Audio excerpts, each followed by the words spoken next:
అందరికీ నమస్కారం.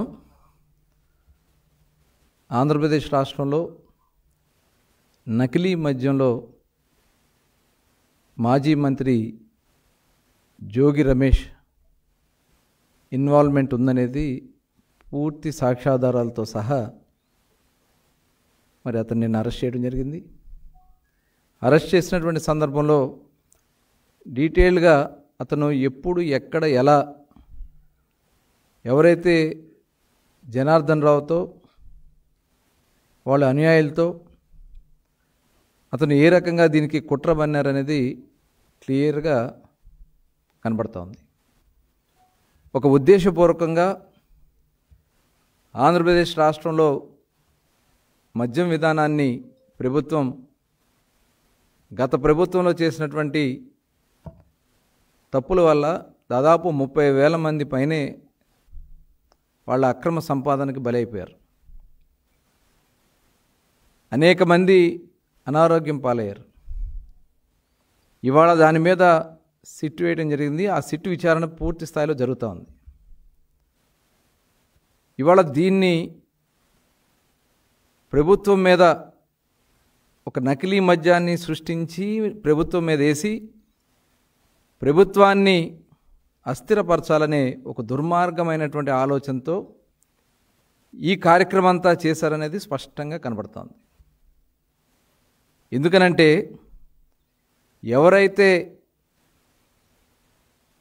ఈ కల్తీ మద్యం ఎక్కడైతే జరిగినటువంటి 2 ప్లేసెస్లో కూడా మొలకల చెరువు కానీ ఆ మొలకల చెరువులో జరిగినటువంటి దాంట్లో ఇన్వాల్వ్మెంట్ ఉండి అలాగే ఇబ్రహీంపట్నంలో జరిగిన దాంట్లో కూడా ఇన్వాల్వ్మెంట్ ఉన్నటువంటి జనార్దన్ రావు వీళ్ళిద్దరికీ ఉన్నటువంటి సంబంధాలు క్లియర్గా కనబడతా ఉన్నాయి. ఎప్పుడైతే 2006 నుంచి వీళ్ళు వ్యాపారంలో భాగస్వాములుగా ఉన్నారు. 2006 నుంచి బార్లు పెట్టి ఆ బారుల ద్వారా స్వర్ణ బార్ అని చెప్పి 2006-2019లో దాన్ని చెర్రీస్ కింద మార్చుకుని అక్కడ లావాదేవీలు చేసుకున్నారు ఈ జనార్దన్ పెట్టుకుని. ఎవరైతే జోగి రమేష్ తమ్ముడు రాము దీంట్లో ఉన్నారనేది క్లియర్గా కనబడుతూ ఉంది. అలాగే బాలాజీ బార్ మరొక బార్ పెట్టుకుని దాన్ని మళ్ళీ గుడ్విల్ అనే పేరు మార్చి తర్వాత మళ్ళీ ఏఎన్ఆర్ బార్ అని మార్చి 2017లో ఇబ్రహీంపట్నంలో ఒక సిండికేట్ కూడా నడిపి 2017 నుంచి 19 వరకు వీళ్ళు సిండికేట్ కూడా నడిపి లాభాలు పంచుకున్నారు. అలాగే 2023 నుంచి నాన్ డ్యూటీ పెయిడ్ లిక్కరు అంటే అంతకుముందు కూడా నాన్ డ్యూటీ పెయిడ్ లిక్కర్ తెచ్చారు. 2023 నుంచి స్పూరియస్ లిక్కర్స్ తయారు చేసి ఏదైతే కల్తీ మద్యాన్ని తయారు చేసి వాళ్ళ బారుల్లో అమ్మినట్లుగా జనార్దన్ రావు క్లియర్గా చెప్పాడు. కానీ కూటమి ప్రభుత్వం వచ్చిన తర్వాత నేను ఆపేశాను. కానీ జోగి రమేష్ గారు నాతో చేయించారు, మళ్ళీ చేయమని చెప్పి దానికి 3 కోట్ల రూపాయలు కూడా ఇస్తానని చెప్పారు. అలాగే 23వ తారీఖున ఉదయం 8:30-9:15 మధ్యలో ఈ జనార్దన్ రావు జోగి రమేష్ గారి ఇంటికి వెళ్ళింది వాస్తవా కాదా? సీసీటీవీ ఫుటేజ్లు ఉన్నాయి. అలాగే 24వ తారీఖున అతను ఆఫ్రికా వెళ్ళిపోయాడు. అంటే 23వ తారీఖున అతను ఇక్కడి నుంచి పంపించి ఇదంతా కూడా కుట్ర చేసి అక్కడ అంతా కూడా తాత్కాలికంగా మొలకల చెరువులో వాళ్ళు అక్కడ 15-20 రోజుల్లోనే అదంతా కూడా ఏర్పాటు చేశారు. అక్కడ అవన్నీ కూడా లీక్ చేసింది వాళ్ళే. ఇదంతా కూడా చేయటానికి 3 కోట్ల రూపాయలు బేరం కుదుర్చుకున్నారు వీళ్ళు.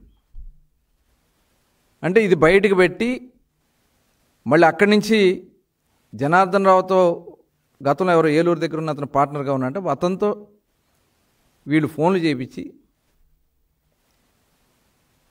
వాళ్ళ బార్లోకి వెళ్తే బార్ దగ్గర లేదంటే పక్కన వేరే ప్లేస్లో ఉందని చెప్పి వాళ్ళే ఇన్ఫర్మేషన్ ఇచ్చి మీడియాని తీసుకుని స్వయంగా ఈయన అక్కడికి వెళ్ళి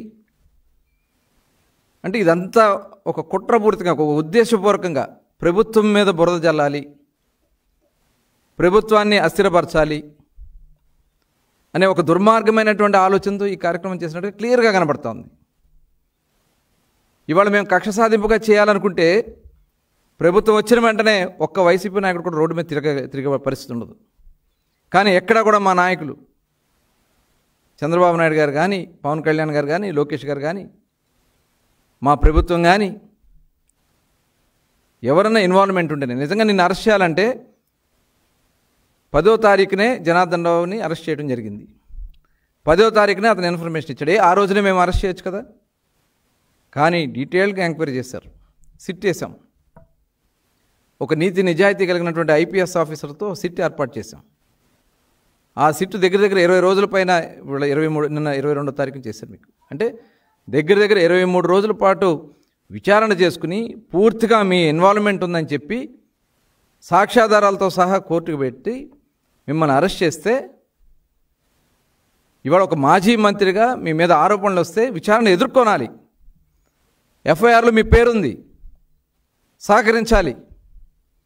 విచారణకు సహకరించకుండా దొంగ ప్రమాణాలు చేస్తూ బీసీల మీద ప్రమాణం, నీకు ఏ అర్హత ఉందా బీసీల మీద ప్రమాణం చేయటానికి? ఏబీసీ కన్నా మీరు కూడు పెట్టారా? ఏబీసీ కన్నా అన్యాయం జరుగుతుంటే కనీసం మీరు మాట్లాడారా? మరి ఆనాడు అచ్చెన్నాయుడు గారిని అక్రమంగా అరెస్ట్ చేశారు. ఒక బీసీ నాయకుడు మంత్రిగా పనిచేశారు, నా మీద ఒక హత్య కేసు పెట్టారు. యనమల రామకృష్ణ గారిని, ఒక బీసీగా ఉన్నటువంటి యనమల రామకృష్ణ గారి మీద కేసులు పెట్టారు, ఎస్సీ ఎస్టీ కేసులు.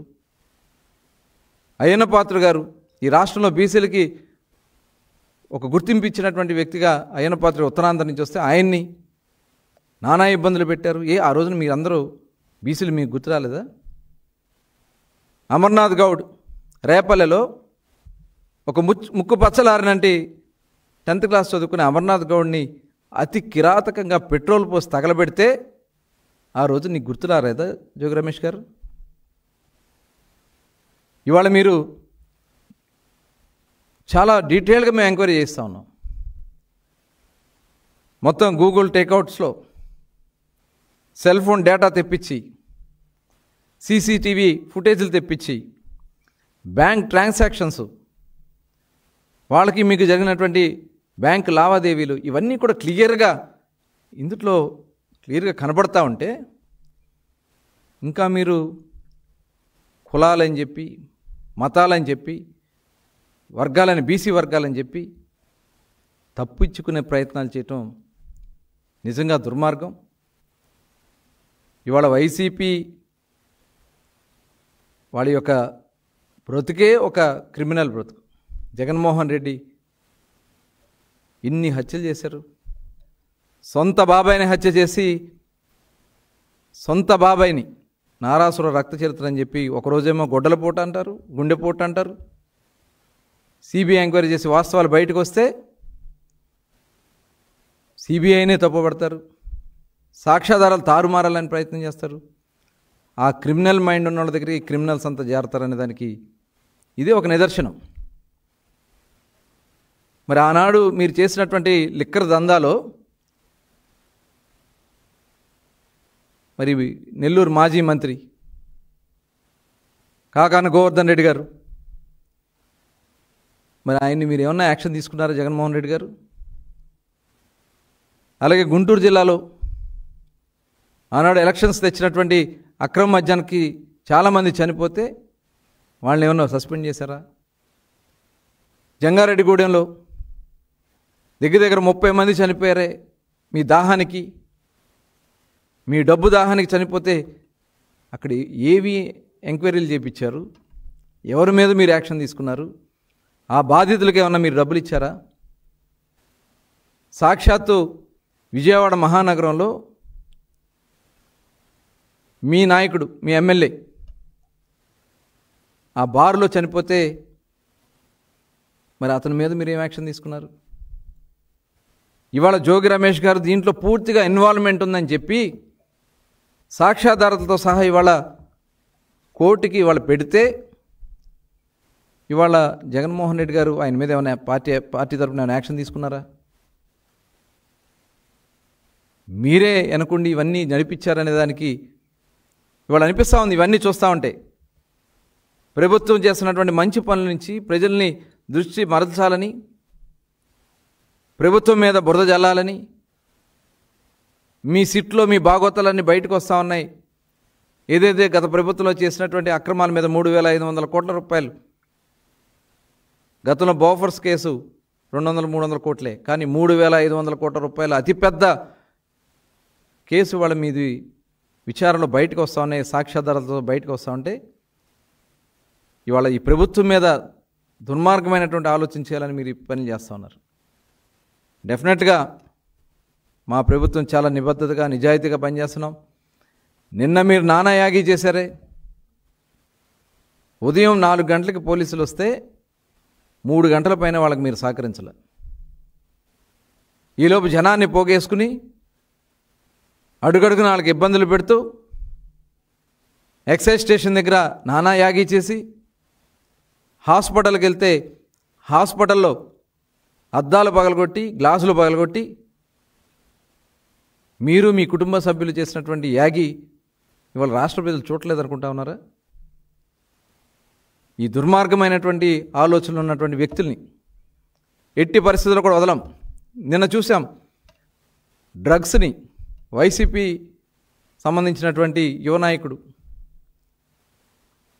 విశాఖపట్నంలో సాచెట్స్లో డ్రగ్స్ని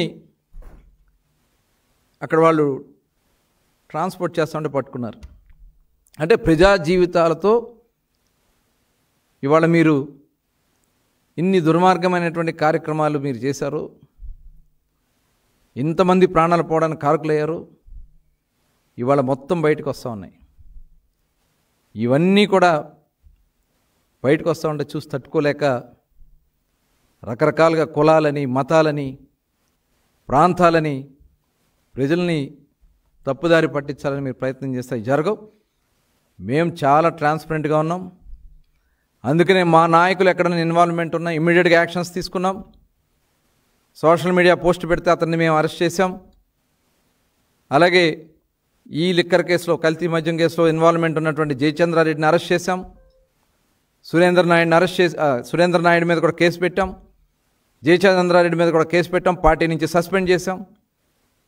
చాలా సివియరమైనటువంటి తీవ్రమైనటువంటి యాక్షన్స్ ఉంటాయి అనేది మా నాయకులకైనా కూడా మేము ట్రాన్స్పరెంట్గా ఉండడం అనేది ఇదే ఒక నిదర్శనం. మీరు తప్పించుకోవాలన్నా బ్లాక్మెయిల్ చేయాలని మీ తారం కాదు. మేము నీతి నిజాయితీగా పనిచేస్తామని చెప్పి తెలియజేస్తాం.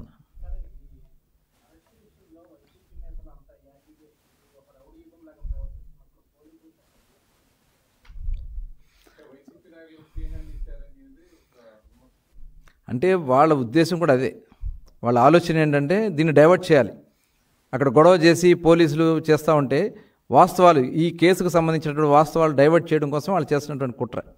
నిన్న జగన్మోహన్ రెడ్డి గారు మాట్లాడుతున్నారు, డైవర్షన్ పాలిటిక్స్ చేస్తున్నారని చెప్పి మాట్లాడుతున్నారు. ఇందుకు డైవర్షన్తో పనే ఉంది మాకు? ఇవాళ విచారణలో వాళ్ళ వాస్తవాలు బయటకు వస్తున్నాయి కాబట్టి మేము వాళ్ళని అరెస్ట్ చేస్తున్నాం. ఆ అరెస్ట్ చేసిన కారణాలని తప్పిపుచ్చడం కోసమే ఈ రకమైన నానా యాగి చేసి ప్రజల దృష్టి మరల్చడం కోసం వాళ్ళు చేస్తున్నటువంటి ప్రయత్నం. ఎందుకంటే నిన్న కూడా చూసాం, సెంటిమెంట్ని రగల్చడం కోసం భార్య కూతురు చేయి పట్టుకుని ఆ డ్రామాలు, ఇందులో ప్రజల జీవితాలతో ఆడుకున్నారు వీళ్ళు. ఈ రాష్ట్రంలో ప్రజల యొక్క జీవితాల్ని లాస్ట్ 5 సంవత్సరాలు నాశనం చేశారు. ఇప్పుడు కూడా ప్రభుత్వాన్ని, ప్రజలను కూడా ఇబ్బంది పెట్టడం కోసం ఈ కార్యక్రమం చేశారు. అందుకనే మేము చాలా జాగ్రత్త చేస్తున్నాం. అయితే ఎవరైతే దీంట్లో వాంటెడ్గా పోలీస్ కానీ ఏమైనా యాక్ట్ చేసినా కూడా చర్యలు తీసుకుంటాం.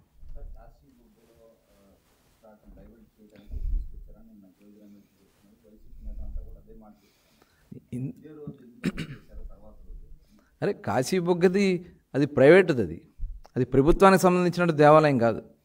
ప్రైవేటు వ్యక్తి ఒక దేవాలయం కట్టుకుని ఆ దేవాలయంలో ఇన్ఫర్మేషన్ నేను ఇవ్వలేదని క్లియర్గానే చెప్తున్నాడు అతను. ఎవరైతే ఆయన దేవాలయ పాండే గారు ఉన్నారో, సదానంద పాండే గారు, ఆయన క్లియర్గా చెప్పాడు, నేను ఇన్ఫర్మేషన్ ఇవ్వలేదు, ఇంతమంది వస్తారని నేను ఎక్స్పెక్ట్ చేయలేదు, ప్రభుత్వానికి సంబంధం లేదని క్లియర్గా చెప్తున్నారు. ఇందులో డైవర్షన్ అయింది. అయినా కూడా బాధ్యత తీసుకుని 15 లక్షల రూపాయలు ఇచ్చాం. ఇమీడియట్గా మా యువ నాయకుడు నారా లోకేష్ గారు హెచ్ఆర్డీ మినిస్టర్గా ఆయన అక్కడికి వెళ్ళడం, హోమ్ మినిస్టర్ గారు వెళ్ళడం, రామ్మోహన్ నాయుడు గారు రావడం, ఆ కుటుంబాలకి అచ్చెన్నాయుడు గారు అందరూ వెళ్ళి, శిరీష్ గారు ఇన్సిడెంట్ జరిగిన వెంటనే ఆవిడ కూడా అక్కడే ఉండి 15 లక్షల రూపాయలు రాష్ట్ర ప్రభుత్వం నుంచి, కేంద్రం నుంచి 2 లక్షలు, ఇంకా అదనంగా ఏమైనా ఇవ్వాల్సి వచ్చినా కూడా హాస్పిటల్లో ఉన్న వాళ్ళకి కూడా ఏర్పాటు చేసింది ఈ ప్రభుత్వం. అలాగే రాబోయే కాలంలో అన్ని దేవాలయాలకు కూడా ఇన్ఫర్మేషన్ ఇచ్చాం. ఎప్పుడు ఏ కార్యక్రమాలు జరుపుకోవాలన్నా ప్రభుత్వానికి తెలియజేయండి. ఆ క్రౌడ్ని బట్టి క్రౌడ్ మేనేజ్మెంట్ ప్రభుత్వం కంట్రోల్ చేస్తుందని చెప్తాం జరిగింది.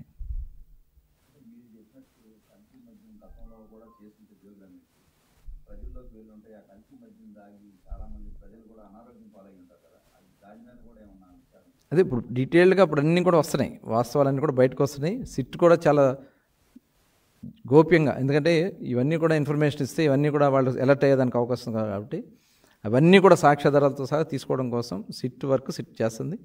ఇవాళ అవన్నీ కూడా తీసుకుని నిన్న ఆయన్ని కోర్టుకు పెట్టడం జరిగింది. ఎందుకంటే వీళ్ళు సాక్ష్యాధారాలను తారుమారు చేసే దానికి అవకాశం ఉంది కాబట్టి నిన్న అతను అరెస్ట్ చేయడం జరిగింది. Okay, thank you.